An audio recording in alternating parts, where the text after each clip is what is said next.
প্রত্যেকটা দলের লোক আসছে, প্রত্যেকটা দলের প্রধানকে বা নেতাকে ওইখানে সম্মান দেখানোর জন্য এবং কি নিরাপত্তা দেওয়ার জন্যই আসছে। তো আক্তার হোসেনের ফিডের উপরে যে হাত দিয়েছিল, তারা যে নিরাপত্তা দিয়েছিল, ওই লোকটা হচ্ছে জামাত শিবিরের লোক।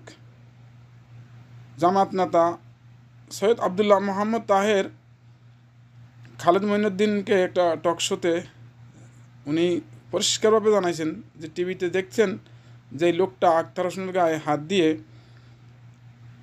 তাকে নিরাপত্তা দিয়ে নিয়ে আসছে, ওটা হলো আমাদের লোক।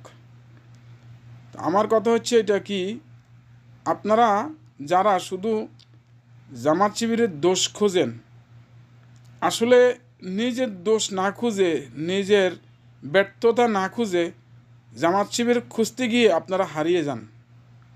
আমি অনুরোধ করব, ভবিষ্যতে জামাত শিবিরের মতো কাজ করতে হলে ওদের দোষ না খুঁজে আপনারা ওদেরকে অনুসরণ করেন।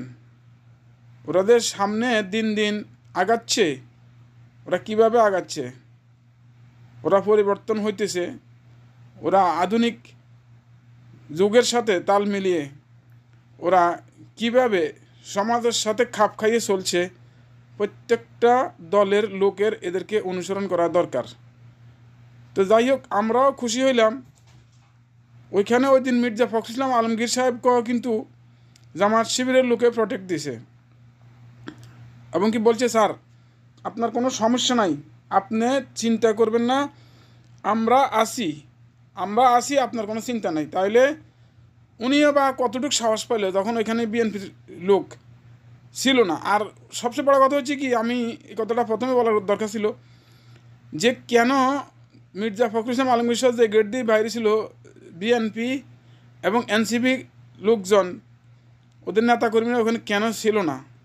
এরা তো সবাই কে সামনে যাইব, কে হাতে মাইকটা নিব, এটা নিয়ে ফাড়াফাড়ি। কিন্তু জামাত শিবির লোক এ সমস্ত এগুলো নিয়ে ফাড়াফাড়ি করে না। ওনাদের জ্ঞান দেখেন, ওনারা চিন্তা করছে যে এই গেট দিয়ে না বাইরে যদি অন্য গেট দিয়ে বাইরে হয়, তাহলে আমাদের নেতারা যদি কেউ হেনস্থা করে। কিন্তু বিএনপির লোকেরা আর এনসিপির লোকেরা মনে করছে, যখন আমি যদি এই গেট দিয়ে বাইরে চলে যাই, এই গেট দিয়ে না থাকলে আমার তো আবার ক্যামেরাতে আমার ছবি আসবে না, আমি যে নেতাদেরকে রিসিভ করতে আসছি সেটা দেখা যাবে না। দেখেন ওদের চিন্তাভাবনা কোথায় আর জামাত শিবিরের চিন্তাভাবনা কোথায়। ওরা জামাত শিবিরের পিছিয়ে লাগিয়ে থাকে, কিন্তু জামাত শিবিরে যে ভালো কাজগুলো করে ওরা এইগুলা দেখতে চেষ্টা